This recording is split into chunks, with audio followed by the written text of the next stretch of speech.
पड़े, क्योंकि उन्होंने पुत्री को जन्म दिया था और जन्म के बाद में वह पुत्री दिवंगत हो गई, इसलिए मुझे माँ कहलाने का सुख नहीं मिला।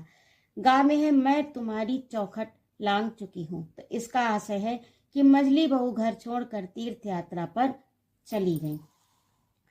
अड़ा में है मुझे अपने आप पर भरोसा है, मैं जी सकती हूँ, जीऊंगी, तो इसका आशय है मझली बहू अब विरक्त जीवन जीना चाहती थी, क्योंकि उन्होंने घर समाज की कुरीतियों के झमेले झेले थे और जिससे वे दुखी थी। अब वे ऊब चुकी थी, विरक्त और एकाकी जीवन जीना चाहती थी।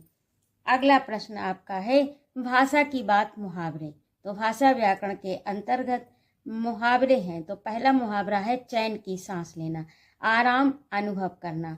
माँ ने बेटी की विदाई करके चैन की सांस ली। दूसरा मुहावरा आपका है फूटी आंखों ना सुहाना, यानी बिल्कुल भी अच्छा न लगना।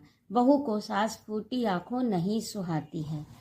तीसरा मुहावरा आपका है, ये आपके मुहावरे पुस्तक में दिए गए हैं, पुस्तक से देखिएगा।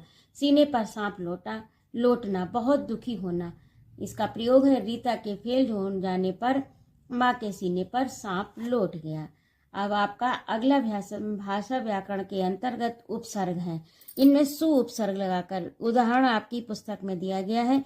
तो सु उपसर्ग जोड़कर 4 अन्य शब्द बनाओ। तो पहला है कुमार सुकुमार, लभ सुलभ, गम सुगम, प्रसिद्ध सुप्रसिद्ध।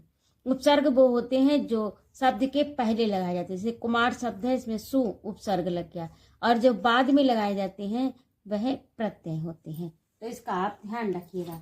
अगला आपका है संख्यावाची, यानी जो संख्या को व्यक्त करे, शब्द बनाकर वाक्य प्रयोग करें। अब इसमें आप पुस्तक से देखिए तब आपको समझ में आएगा। इसमें 2 वाक्य बनाने थे, 2 शब्द बनाकर वाक्य प्रयोग करें, तो इसमें मैंने बना दिए हैं 2 वाक्य। हमारी पुस्तक के तीसरे पाठ में प्रेमचंद्र की कहानी है। प्रश्न आप देखिए, फिर आपको आसानी से समझ में आएगा। और दूसरा वाक्य आपका है, 2 वाक्य बनाने थे, तो दूसरा वाक्य आपका है खामे मेरे पिताजी की उम्र 84 वर्ष है। इसमें संख्यावाची शब्द बनाना, तो 84 इधर संख्या हो गई और दूसरा यानी उधर दूसरा शब्द पहले वाक्य की संख्या को व्यक्त कर रहा है। तो इस प्रकार से इसी के साथ आज आपका ये प्रश्नोत्तर अभ्यास कार्य भाषा व्याकरण पाठ 15 मझली बहू का पूरा हुआ। और यदि आपको मेरा ये पढ़ाना अच्छा लगा हो, मेरी प्रस्तुति अच्छी लगी हो, तो कृपया मेरे चैनल को सब्सक्राइब अवश्य करें, लाइक और कमेंट करें तथा अपने मित्रों में शेयर भी करें। यदि ना अच्छा लगा हो तो कोई बात नहीं,